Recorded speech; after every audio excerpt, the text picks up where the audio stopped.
அலசல் TV நேயர்களுக்கு அன்பான வணக்கங்கள். தமிழ்நாட்டில் தேர்தல் முடிந்துவிட்டது, வாக்குப்பதிவு முடிந்துவிட்டது.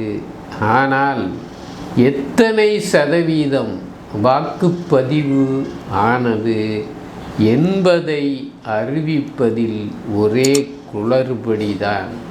வாக்குப்பதிவு முடிந்தவுடன் தேர்தல் கமிஷன் 72% வாக்குப்பதிவு ஆகியிருக்கிறது என்ற அறிவிப்பை வெளியிட்டார்கள்.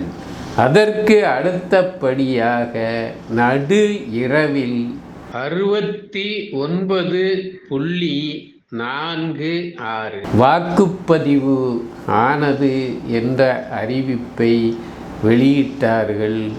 கடைசியில் தமிழ்நாட்டில் பதிவான வாக்குகள் 69.72% என்ற அறிவிப்பை வெளியிட்டுள்ளார்கள். இதுதான் தேர்தல் கமிஷனில் ஏற்பட்ட குளறுபடி.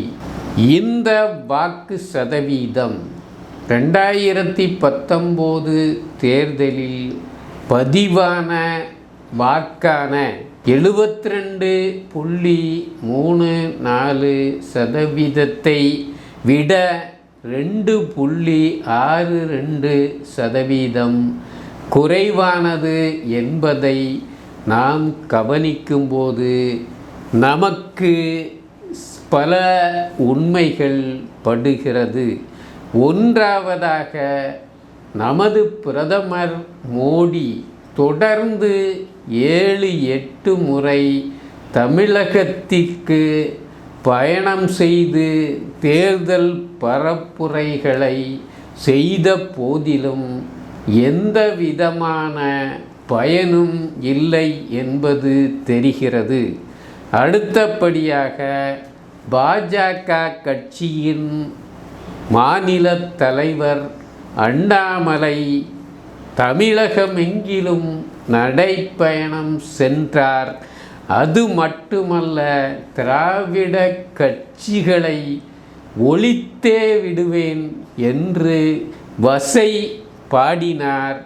அதாவது மேடை மேடையாக வசை பாடினார். அதற்கு அடுத்தபடியாக ஏராளமான பத்திரிகையாளர் சந்திப்புகளை நடத்தி தன்னுடைய சொல் வன்மையையும் தன்னுடைய திறமையையும் வெளிப்படுத்தினார்.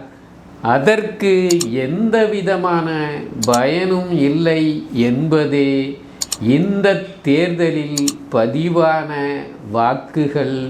வாக்கு சதவீதம் நமக்கு தெரியப்படுத்துகிறது என்பதே உண்மை. அதனால் 2019 72.34% பதிவான வாக்குகள் 2024 சரிந்து 69.72% குறைந்ததால் பாஜக தனித்து கூட்டணி அமைத்து போட்டியிட்டதால் எந்த விதமான பாதிப்பும் ஏற்படவில்லை என்பதையே நமக்கு சுட்டி காட்டுகிறது.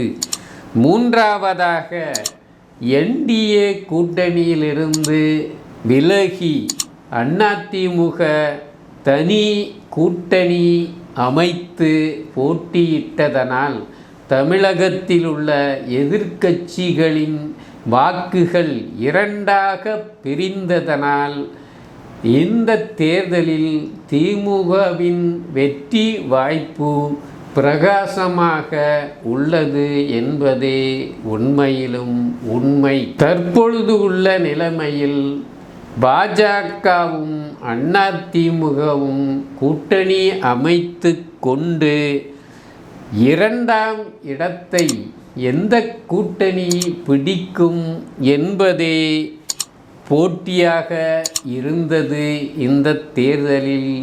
அதுவே ஒரு சஸ்பென்ஸாக உள்ளது. அதாவது இரண்டாவது இடத்தை பாஜக கூட்டணி பிடிக்குமா அல்லது அதிமுக கூட்டணி பிடிக்குமா என்பது ஒரு சஸ்பென்ஸாகவே உள்ளது. அதிமுக கூட்டணியை பொறுத்த அளவில் எடப்பாடி பழனிசாமி அவர்கள் தலைமையிலான அதிமுக கூட்டணியை பொறுத்த வரையில் இந்த தேர்தலில் அவர்கள் பாஜகவை விஞ்சி இரண்டாவது இடத்தை பிடிக்கும் பட்சத்தில் 2026 நடக்கவிருக்கும் சட்டசபை தேர்தலில் கணிசமான தொகுதிகளை கைப்பற்றி விடலாம் என்பதுதான் அவர்களின் கணக்கு. இந்த தேர்தலில் பாஜக கட்சி 1-2 இடங்களையாவது கைப்பற்றாவிட்டால் அண்ணாமலையின் கதி அதோ கதிதான் என்பதுதான் உண்மை.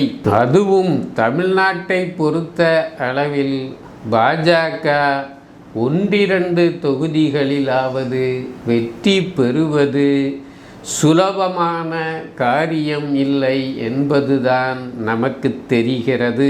23 தொகுதிகளில் பாராளுமன்ற தொகுதிகளில் போட்டியிடும் பாஜக கண்டிப்பாக 2 இலக்க சதவீதத்தை வாக்கு சதவீதத்தை பிடித்துவிடும் என்பதில் எந்த விதமான சந்தேகமும் இல்லை. திராவிட கட்சிகளின் ஆதிக்கத்தை தமிழ்நாட்டிலிருந்து விரட்டுவோம், ஒழிப்போம் என்ற கோஷத்துடன் களமிறங்கிய பாஜக கட்சி அதிமுகவின் வாக்கு வங்கியை கைப்பற்றி அந்த கட்சியை இல்லாமல் செய்யுமா அல்லது திராவிட கட்சிகளின் செல்வாக்கில் மூழ்கி தமிழகத்தில் பாஜக செல்லா